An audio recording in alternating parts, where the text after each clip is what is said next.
This is KPPQ LP Ventura, 104.1 FM, and we're in the Women's Room, where we appreciate and support each other.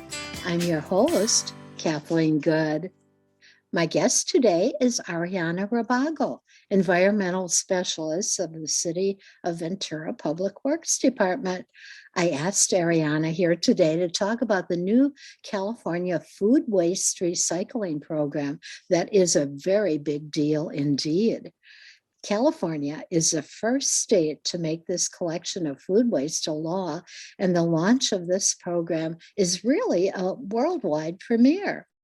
Arriana is one of the people responsible for interpreting the California law requiring the collection of food waste for the city of Ventura, and also for putting the program into action. Arriana, we're so happy to have you here today. Thank you so much, Kathleen. I'm happy to be here. Oh, good. Arriana Rabago has been working for the city of Ventura as an environmental specialist for 5 years. Arriana, what is the main focus of your work with the city? The main focus of my work is helping the city maintain compliance with solid waste regulations. I also help create and educate the public on new recycling programs. Okay, so this is perfect for you. I heard your passion for the environment when we spoke earlier. Tell us about this passion and why you chose this work. Yeah, as long as I can remember, I've been passionate about protecting the health of people and the environment. And I'm really happy and fortunate to have had the privilege to pursue that passion through both my education and my career. Okay. Most people have received their food waste collection bucket by now, and many have been wondering about the use of the plastic bag inside the bucket, not wanting to contribute to more plastic in the environment. So I thought we could get started with 3 bits of good news about the food waste collection. Number one is it okay to use any type of liner inside the little recycling bucket in order to put it in the yard bin? I mean, can you use paper bags or compostable bags? Reuse plastic bag? How about, can you even use newspaper? That's a great question, and the one of which the answer recently changed. So when we originally marketing the program and working with EJ Harrison and their partners on creating the program, we initially decided that plastic bags were necessary for the program, but recently EJ Harrison and their partners okayed the use of any bag, so paper bags and plastic bags, including compostable plastic bags, are accepted. It's important that no matter what kind of bag you use, it's properly secured. So if you are using a paper bag, what you can do is not fill it all the way up to the brim and make sure that you can fold it down a few times so that way it's really secure. EJ Harrison found that after a successful month of the program that it seemed like paper bags are going to be an okay option, and plastic bags and other compostable bags are also welcome. We also highly suggest the use of reused bags. That's always the best option. Uh-huh. And what if people want to use newspaper? Sure. So I'm trying to imagine a way in which newspaper could work. So it's really important that we don't contaminate the yard waste materials. If you had a really crafty solution to creating a pretty sealed container out of newspaper, I couldn't see a problem with that. But otherwise, I think it's best you stick to things that are already sort of in a contained shape, like a bag, a paper bag. A newspaper might be hard to really get it sealed up. Right, and you're not supposed to use rubber bands or, twist ties or things like that. Exactly. Yeah. So it sounds like, you're better off with a paper bag. I noticed that some people who are familiar with home composting suggested on social media to avoid putting meat and meat byproducts in the bucket. Is it okay to put meat such as beef and bones into the recycling?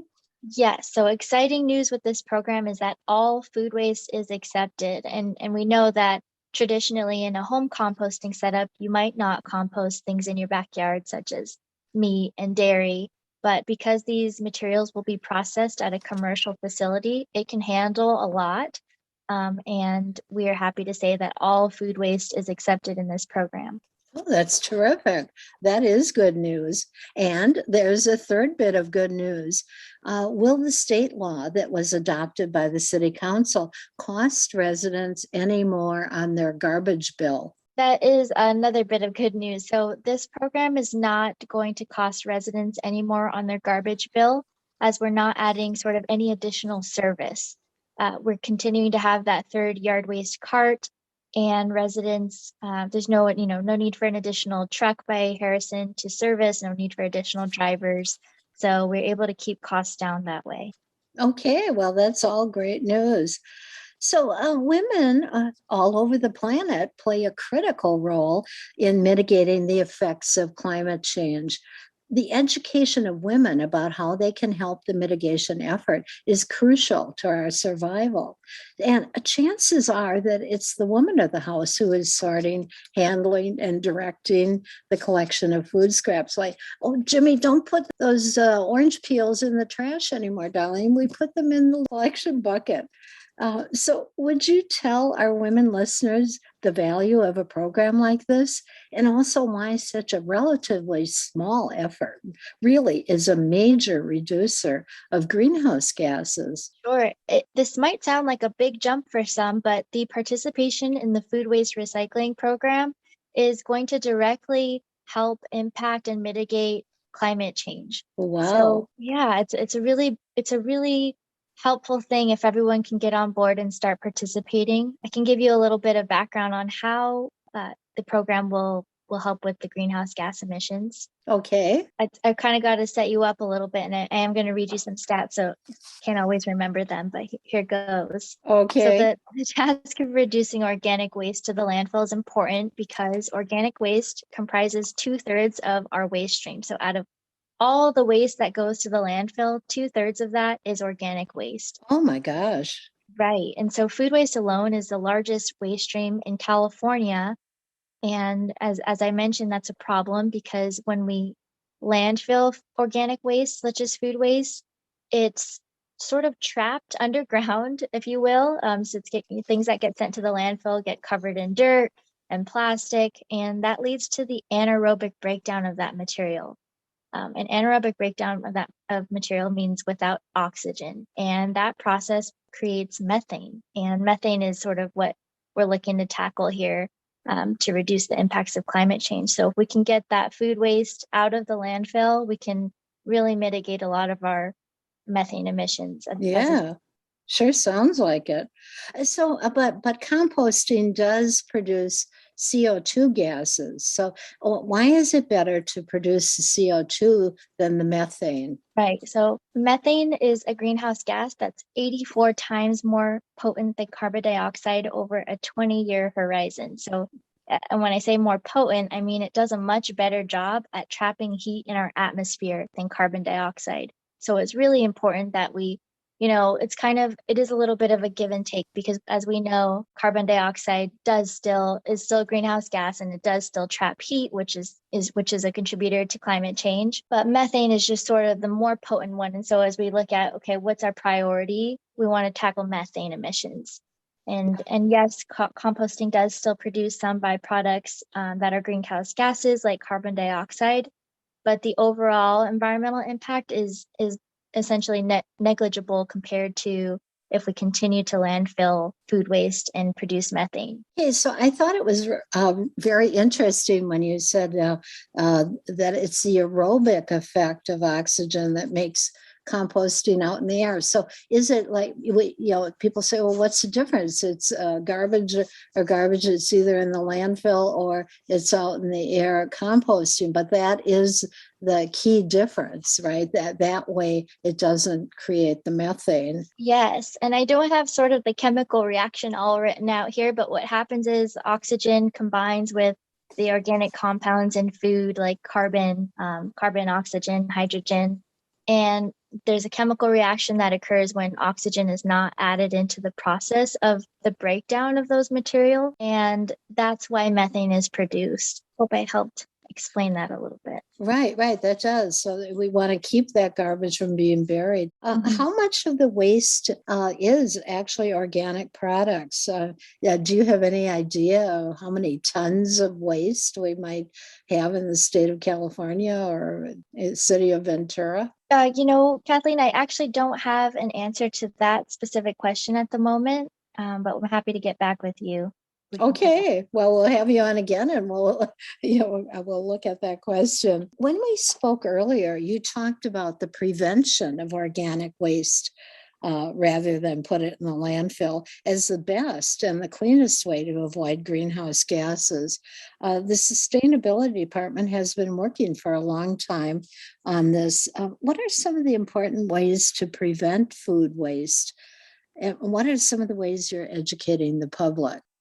I'm really glad we're talking about that subject. The prevention of organic waste in the landfill is the best and sort of cleanest way to avoid greenhouse gases. It also helps reduce wasted water, all the wasted resources and energy that goes into growing food. If we can, eat all our food and find ways to be resourceful with leftovers, etc., we can do a much better job at, not having to recycle the food waste in the first place. I think we all know the phrase reduce, reuse, and then recycle. It is in that order for a reason, as reduce is the best option, the best and most sustainable option with any material, food waste, plastic, etc. Okay, so what would you advise the women in their households to do to reduce some of the food waste they have? Sure. So I think checking your fridge and pantry, and some of these things are going to sound almost condescending, but I definitely don't mean them in that way because they're so simple to do.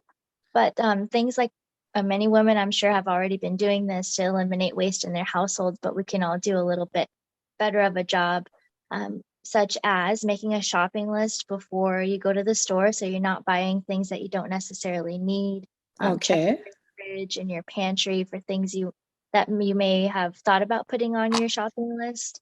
And then, of course, being creative with leftovers, using your freezer as sort of a pause button on the aging of your food.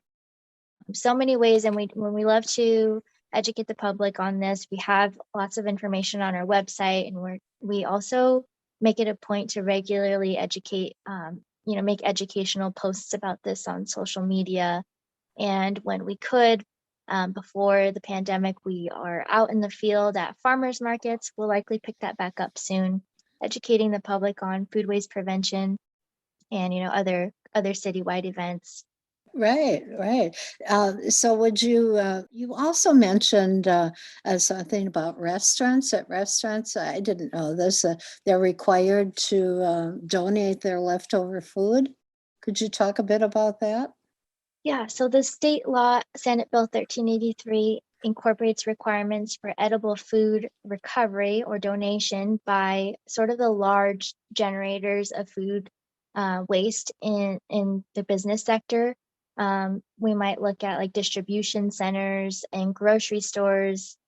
These are all sort of regulated businesses under this new state law that are required to donate food that would have otherwise gone to waste, but still edible. So businesses like a grocery store and even really large restaurants will need to keep track and essentially have a relationship or a contract with some of the local food pantries to collect or drop off their food that would have gone to waste. I could think of, this is a much smaller, well, I guess let's think about Vaughn's in like the pastry section or the bakery section. They may have bread at the end of the day, didn't sell as much as they expected to, and so what they can do instead of throwing it out and not letting it go to waste is donating it to local food recovery organizations. Right. I think that's a wonderful idea. Okay, well, those are some great things. I think you also mentioned that you do workshops on composting. Like people can still compost at home, right? Even though we now have a collection service for it. Yes, exactly. So people can still compost at home. We're happy that people do and can sort of, you know, educate their kids or families on that natural process right there in their own homes and create valuable garden and soil amendments themselves. So the rule sort of is that we want to keep food waste out of the trash. As long as you are doing that, whether you're doing your home composting setup, sort of buffered with, maybe you still eat meat and you put meat and bones in the yard waste container in your bag. You can do both. You can do, if you throw everything in your backyard home composting setup, that's great too. Okay, well, that's a really good idea. Just put in the stuff that you're not using for composting. So yeah, wonderful idea. We're going to have to take a little break here and do a station ID. We'll be right back. This is KPPQ LP Ventura, 104.1 FM, and we're in the women's room where we appreciate and support each other. I'm your host, Kathleen Good. My guest today is Arriana Rabago, who is a City of Ventura environmental sustainability specialist. I asked Arriana here today to talk about the new California Food Waste Recycling Program. The launch of this program is a worldwide premiere, and we are so lucky to have Arriana here to answer questions about it. Okay, and we're back, and we're just talking about the ways people can reduce food waste. As a society, we're very casual about wasting our waste. We have been taught to be a throwaway society, a consumer society. For thousands of years, farmers, since the advent of agriculture, have both composted plant matter and used animal products as fertilizers. By putting food waste in the landfill, we are actually wasting organic energy. When we talked about this earlier, you mentioned the indigenous people as well. Could you tell your listener about their use of resources? Sure, and I'll try not to overgeneralize here, as there's thousands of indigenous peoples with their own practices and social systems, but I think generally speaking, indigenous peoples around the world have reciprocitous connection with the environment. Last year, we had a local Chumash elder, Julie Tsumama, gosh, I'm going to butcher her last name, Tsumamait, provide a public webinar to the public, and something that really stood out to me was the strong emphasis on the connection with nature and practices built around a mutual relationship between the natural environment and all of the beings that exist and within it. I think in the presentation that Julie gave, she even mentioned she doesn't like to use the word resources when referring to, things like food and items used for shelter or other needs. As she expressed, it's much more of a symbiotic relationship. And I think that mindset that shows up in all the ways that we might call in modern sustainability movement, might call conservation and environmental management. And so I think it's sort of a mindset that we can all sort of take and learn from, to shift to less of a linear, from ground to use to trash concept. Right. And, as I mentioned earlier, it's, throughout history and prehistory, people have been conserving and using everything they have. It's a relatively new modern concept to just throw it out. And we've grown up with this idea of convenience. And actually, to save these food scraps is not very much work at all. I mean, once you get your setup, where I'm going to keep the little bucket and what puts in it, and you tell everybody in the household what to do. It's really not very hard at all. So I'm for one, I'm really happy about it. And I also noticed another a bonus, that since the only thing that goes into the trash now is sort of packaging that I can't recycle, so I don't have to put in a new bag liner every week. We've been using the same one for about 2 weeks, so that's a savings. So you don't even have to bother to empty that trash bin very much. It was the food that would smell that would make you empty it a couple times a week. Exactly. What happens to the food waste that we are now separating and rescuing from the landfill? What happens after collection? Where does it go, and what do people do to it? Sure. So when we're now collecting food waste along with our yard waste in our what we would call our yard waste cart. That's being sent to Gold Coast Recycling and Transfer Station in Ventura, where the bags of food waste are separated from the yard waste materials. And then they're sent for processing and recycling and turned into new valuable products like compost and renewable energy. Okay, so this whole idea of food waste recycling is not new. Many of the old traditional ways are far better for the planet. So rather than focusing on the law, what are your plans for educating the public who may not even be thinking about greenhouse gases, or just didn't know that food waste causes methane gas, or that there is value in food waste products? So is this product, the compost that's made, is it sold? Yeah, so Agrimin is our local sort of third-party vendor um, that is processing the materials and recycling them into products like, as I mentioned, like compost and renewable energy, et cetera, whatever the market is interested in purchasing. And they will be, yeah, they will essentially be selling that to folks. Okay, well, that's good. So it's a, kind of a win-win-win in every way. So just to mention too that a plastic recycling bucket, it's not really required by state law. So why did Harrison and the city decide to provide it free of cost? Yeah, I think for the city of Ventura, it was really important that this program be accessible to everyone. And one of sort of the barriers to participating in a program, a recycling program, even just general recycling, is not really having a place to collect it at home. And so we wanted to make sure, if we could eliminate as many barriers as we could, that would be to one, give a small pail to everyone to start collecting it. Another bonus of that was that we got to provide some education and sort of link people to our website where they could learn more when we distributed those. So that's been really nice to make sure that everybody, kind of guarantee everyone got the news. Right. Okay. So, incorporating any new routine into your daily domestic lives creates a little stress and generates many questions. I know my husband didn't like the idea of keeping it on the kitchen counter, so we compromised and we put it in the laundry room and use a little plastic container to transport it, and it works really well. But I found a lot of questions. Either talking to people or on social media.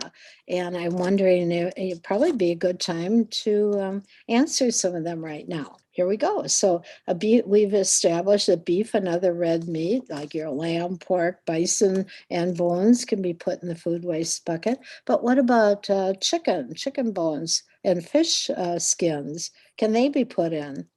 Yes, chicken bones and fish skins can be put in the scrap bucket. I know those are kind of like some of those things that might otherwise be stinky, but those can also be, all food waste is accepted, so those can also be thrown into the bucket.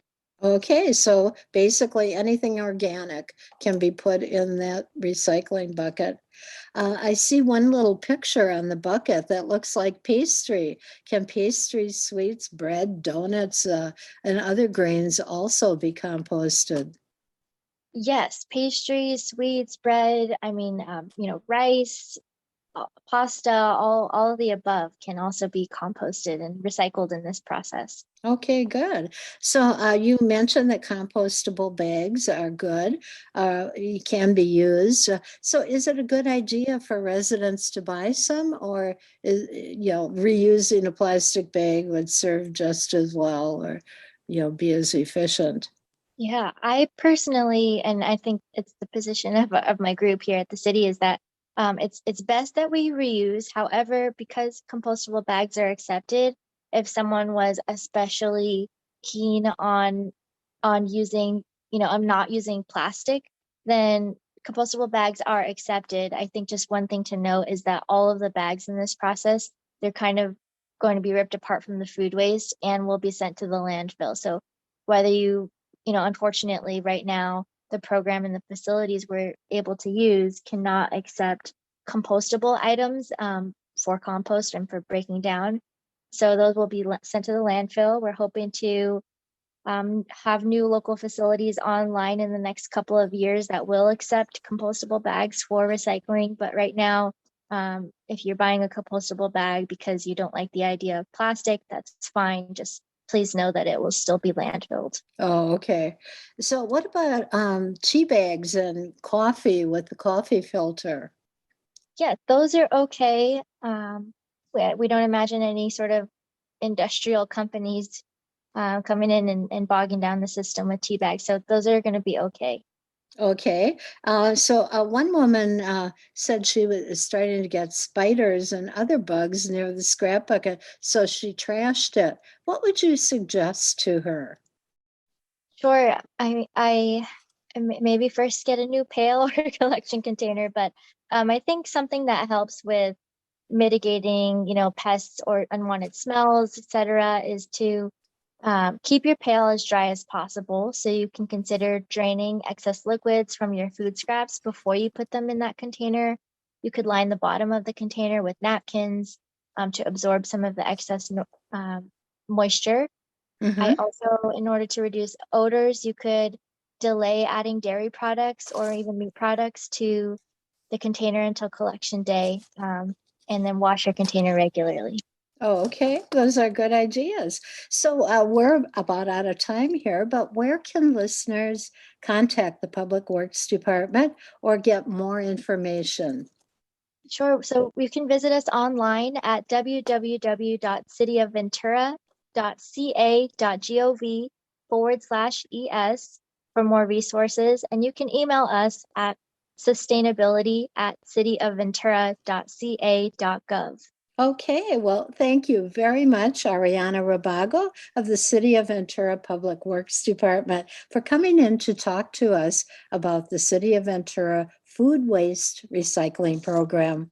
This is KPPQ LP Ventura, 104.1 FM, and we're in the Women's Room, where we appreciate and support each other.